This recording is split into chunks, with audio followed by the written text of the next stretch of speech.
정부에서 준다는 정말 많은 지원금에 대한 정보가 쏟아지고 있습니다. 그렇지만 막상 내가 받으려고 할 때는 하나도 해당되지 않는다. 이렇게 말씀하시는 분들도 많이 계신데요. 정말 이럴 때는 각종 유튜브에서 쏟아내는 정보가 맞는 것이냐, 거짓 정보가 아니냐라는 의구심도 많이 가질 겁니다. 왜냐면요. 이런 정보를 듣고 막상 주민센터를 찾아가게 되면 그런 지원금이 없습니다. 또는 유튜브에서 말하는 내용은 전부 거짓말입니다. 이렇게 이야기하기 때문에 괜히 갔다가 자존심만 다치고 오는 경우도 많습니다. 이런 지원금에 대한 발표를 하게 되면 정부는 지방자치단체에 전달하게 되고 지방자치단체에서는 일선 주민센터에 전달하게 되는데요. 이때 시간 차이가 발생하는 경우도 있기 때문에 이런 일들이 발생하기도 하고요. 밀려드는 민원 때문에 공무원들의 업무가 계속 늘어나다 보면 이런 내용을 파악하지 못하는 경우도 있습니다. 여기에다가 실제로 일어나는 일인데요. 공무원 자체가 이런 정보를 알려고도 하지 않고 또 민원인에 대한 편견을 가지고 있는 경우도 있습니다. 이럴 때는 대충 이야기하고 돌려보내는 경우가 많습니다. 참 답답한 노릇인데요. 그렇기 때문에 여기에서 오해가 차곡차곡 쌓이는 것이죠. 그리고 또 하나는요. 이런 정보를 들으시는 분이 정확하게 내용을 파악하지 못하는 경우도 있습니다. 공무원들의 가장 큰 특징은 지원금 제도를 설명할 때 정확한 명칭을 알기를 원합니다. 왜냐하면 공무원도 이런 내용에 대해서 잘 알지 못하기 때문입니다. 우리나라의 복지제도 정말 많습니다. 수백 가지가 넘는 복지제도들이 있는데요. 이런 복지제도들을 공무원들도 하나하나 정확하게 다 알기 어려운 실정입니다. 어떻게 보면 공무원들도 일면 이해가 가고요. 또 정말 힘드신 분들 정보가 부족하기도 하고 또 생소한 행정용어 때문에 주민센터에 갔을 때 받는 스트레스나 부담 이런 것들도 이해가 가기도 합니다. 자, 그래서 답답하지만 여러분께 한 가지 팁을 드리자면 공무원들과 상담을 하실 때는 반드시 여러분의 휴대폰을 준비해 주시기 바랍니다. 그리고 공무원에게 양해를 구하면서요. 내가 잘 모를 수 있으니 친절하게 안내해달라. 이렇게 요청하시면서 집에 가서 한 번 더 확인하고 혹시 내가 잘 모를 수도 있고 담당자도 잘 모를 수 있으니 오늘 두 사람의 대화를 녹음해서 가져가겠다. 이렇게 말씀하신다면 공무원 입장에서도 정신을 바짝 차리고 상담해 드립니다. 왜냐하면 공무원들은 대부분 법을 집행하는 사람들입니다. 그렇기 때문에 법을 몰라서 안내하지 못하거나 법을 잘못 해석하거나 이렇게 해서 민원인에게 피해를 준다면 여기에 대한 책임을 져야 되기 때문에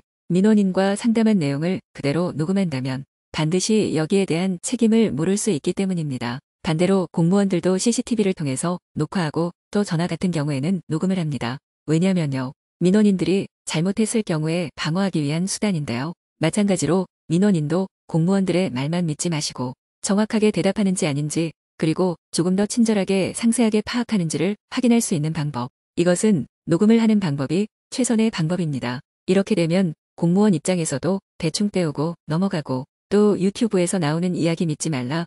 이런 이야기 함부로 하기 어렵게 되는 것이죠. 여기에다가 만약 주민센터에서 모른다라고 이야기를 한다면 해당되는 시군구청에 담당자에게 한번 물어봐 달라 이렇게 요청하는 방법도 있습니다. 왜냐하면 이런 데 대한 전반적인 내용은 주민센터에서 잘 모르는 경우도 종종 있기 때문에 조금 더 자세히 알고 있는 상급 부서에 한 번 더 확인해 달라라는 요청을 하게 된다면 현재 녹음되고 있는 상황이기 때문에 이런 요청을 거절하기 어렵습니다. 그렇기 때문에 일선 공무원들 나름대로 민원인들이 찾아왔을 때 어떻게 하면 빨리 돌려보내느냐 여기에만 골몰하는 공무원들도 있습니다. 이런 공무원들 대부분 대충 그런 거 없습니다. 잘못 알고 왔나요? 어디서 봤습니까? 유튜브에서 이야기하는 건 전부 거짓말입니다. 이렇게 응대하는 경우들이 많이 있는데요. 다시 가서 정확하게 내용을 알고 따져본다면 제가 언제 그런 말을 했습니까? 나는 그런 적 없습니다. 이렇게 오히려 핀잔을 주는 경우도 있습니다. 증거가 없으니 얼마나 답답하겠습니까? 그런 것들을 대비해서 반드시 처음에 마주 앉았을 때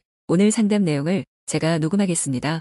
라고 말씀해 주십시오. 녹음하는 것 상대방과 둘이 대화하는 녹음은 통신비밀보호법에서도 합법적으로 녹음 가능합니다. 그렇기 때문에 정부나 기관에서도 여러분이 통화를 하게 되면 녹음을 하겠다라는 안내방송을 하는 것인데요. 여러분도 마찬가지 정부나 기관 주민센터 공무원들과 대화하실 때 이런 내용을 녹음하는 것은 합법입니다. 몰래 녹음하셔도 상관없습니다. 그렇지만 여기에서 문제를 해결하기 위해서 갔기 때문에 일단 처음부터 공무원들이 똑바로 자세를 하고 또 알아들을 수 있도록 최선을 다하는 모습이 녹음을 하는 목적이기 때문에요. 그래서 먼저 녹음을 하겠다라고 한다면 자세부터 달라진다 하는 내용이죠. 우리나라 복지제도 참 많습니다.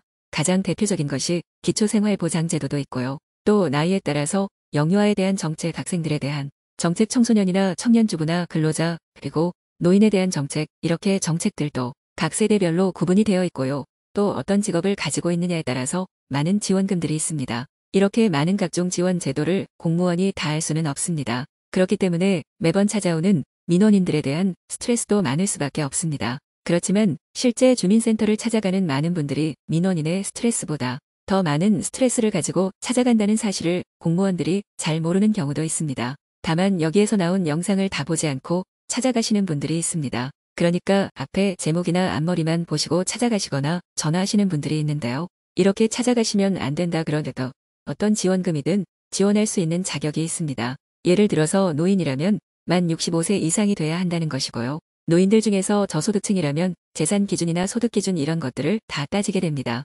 그런데 이런 자세한 내용들은 듣지 않고 간다면 공무원들은 이런 설익은 정보만 가지고 왔을 때는 번번이 당할 수밖에 없는 것이죠. 그렇기 때문에 가급적 주민센터를 찾아가기 전에는 이것이 어디에서 발표한 내용이다. 그러니까 보건복지부에서 발표한 내용이다. 아니면 고용노동부에서 발표한 내용이다. 여성가족부에서 발표한 내용이다. 이런 내용들, 그리고 제목도 정확하게 알고 가셔야 되고요. 또 여기에 대한 대상이 되는지도 확인하고 가셔야 됩니다. 만약 이렇게 확인하고 가셨는데도 주민센터에서는 아직까지 그런 내용이 날아온 것이 없습니다. 저희들한테는 그런 내용이 전달되지 않았습니다. 라고 한다면 이렇게 물어보십시오. 그렇다면 전달되는 것이 언제쯤 되겠습니까? 라고 시군구청에 물어봐 달라고 하십시오. 없는 것이 아니라 전달받지 못했을 수도 있지만 시군구청에서는 이미 전달받았기 때문입니다. 왜냐하면요. 과거에는 행정 절차라는 것이 문서를 통해서 수발신했는데요. 지금은 전자문서 형태로, 그러니까 인터넷 환경에서 문서를 송달해 주기 때문에 하루 만에 전국에 다 퍼지게 됩니다. 그렇기 때문에 주민센터에서 모를 경우에는 시군구청에서는 알고 있다. 그렇기 때문에 언제 다시 한번 찾아오셔서 상담 받으시면 됩니다.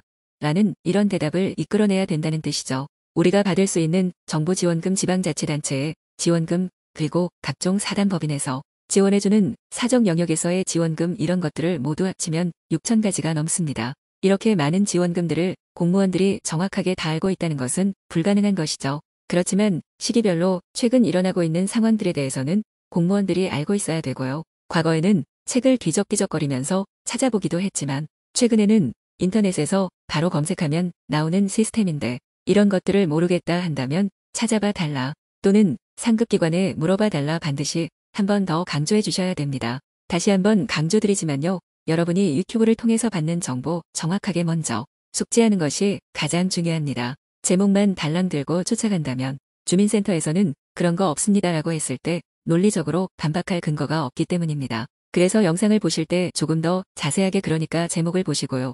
또 어디에서 발표했다, 이런 내용을 보시고요. 또 대상자는 기준이 어디까지이냐, 이런 것들까지 파악하신 다음에 찾아가셔야 됩니다. 정확한 명칭 최대한 숙지하셔서 찾아가셔서 상담을 시작하면서 반드시 녹음을 하겠다 라고 말씀하신다면 공무원 입장에서도 조금 더 상세하고 친절하게 알려드릴 수밖에 없는 것이죠. 물론 모든 공무원들이 그렇지 않습니다. 그렇지만 가끔 공무원이 내용을 몰라서 실수한다면 그 피해는 오롯이 민원인들에게 돌아가는 것인데요. 그렇기 때문에 내가 받을 수 있는 지원금인데도 불구하고 공무원의 실수 때문에, 공무원이 태만 때문에 받지 못하는 경우 종종 발생하고 있다. 이럴 때 얼마나 민원인 입장에서는 억울하겠습니까? 우리나라의 모든 복지제도는 신청주의입니다. 신청주의라는 것은 내가 정보를 알아서 신청하지 않는다면 웬만하면 도와주지 않는다는 것입니다. 최근에는 찾아가는 복지제도 이런 것들도 있지만 아직까지 정착화되어 있는 상태는 아닙니다. 그렇기 때문에 정책적으로는 이런 노력을 하지만 실제 현장에서는 신청주의가 아직까지 그대로 고착화되어 있다.